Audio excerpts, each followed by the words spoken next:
Mətn 21, 5-ci sinif ingilis dili. Read the passage and perform task 110.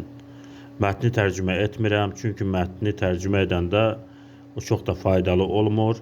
Buna görə də hansı sözü bilməsəz, lüğətdən baxarsınız. A department store is a very large shop. Department stores are very enjoyable places. People like shopping there. It is easy to see and choose there what you want to buy. There are many departments in a department store: women's clothes, men's clothes, children's clothes, shoes, things for kitchen, a food department, and others. You can buy different things there: bags, suits, shoes, trousers, dresses, TV sets, computers. If you are going to buy a birthday present for your friend, you can find it there too.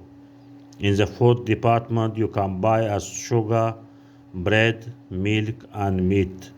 There is often a tea room where people can have a hot tea or a cup of coffee and a cake or a sandwich. There are 3 exercises there. Find the right answer. Task 1, circle the correct title. Task 2, put a tick next to opposite of the word difficult. Task 3, fill in the gap with the correct word.